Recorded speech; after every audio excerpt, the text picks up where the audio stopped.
نجاست دو طرح کی ہوتی ہے، نجاست حقیقیہ اور نجاست حکمیہ۔ نجاست حقیقیہ وہ ناپاک چیز ہے جو کپڑے یا بدن وغیرہ پر لگ جائے تو ظاہر طور پر معلوم ہو جاتی ہے، جیسے پخانہ، پیشاب۔ نظر آنے والی چیزیں نجاست ہے۔ اور نجاست حکمیہ وہ ہوتی ہے جو نظر نہیں آتی، یعنی صرف شریعت کے حکم سے اسے ناپاکی کہتے ہیں، جیسے بے وضو ہونا یا غسل کی حاجت ہونا۔ اور نجاست حقیقیہ کی دو قسمیں ہیں، نجاست غلیظہ، نجاست خفیفہ۔ ایک وہ جس کا حکم سخت ہے اس کو غلیظہ کہتے ہیں، دوسری قسم وہ ہے کہ جس کا حکم ہلکا ہے اسے خفیفہ کہتے ہیں۔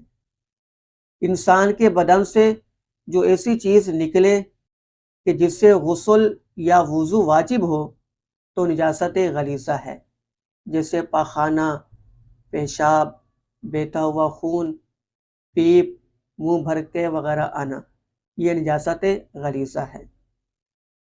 اور نجاست غلیظہ کا کیا حکم ہے؟ نجاست غلیظہ کا حکم یہ ہے، اگر کپڑے یا بدن پر 1 درہم سے زیادہ لگ جائے تو اس کا پاک کرنا فرض ہے۔ 1 درہم سے زیادہ لگ جائے تو اس کا پاک کرنا فرض ہے۔ بغیر پاک کیے اگر نماز پڑھ لی تو نماز نہیں ہوگی، اور اس صورت میں جان بوجھ کر نماز پڑھنا سخت گناہ ہے۔ اور اگر درہم کے برابر کپڑے یا بدن پر لگی ہو تو اس کا پاک کرنا واجب ہے۔ درہم سے زیادہ ہو تو اس کا پاک کرنا فرض ہے، یعنی دھونا فرض ہے اس کا، اور اگر درہم کے برابر ہو تو اس کا پاک کرنا واجب ہے۔ اگر بغیر پاک کیے نماز پڑھ لی تو نماز مکروہ تحریمی ہوگی، اور ایسی صورت میں کپڑے یا بدن کو پاک کر کے دوبارہ نماز پڑھنا یہ واجب ہوگا۔ اور اگر درہم سے کم کپڑے یا بدن پر لگی ہو، درہم سے کم لگی ہو کپڑے یا بدن پر، تو اس کا پاک کرنا سنت ہے۔ اگر بغیر پاک کیے نماز پڑھ لی تو نماز ہو جائے گی، مگر خلاف سنت ایسی نماز کو دہرا لینا بہتر ہے۔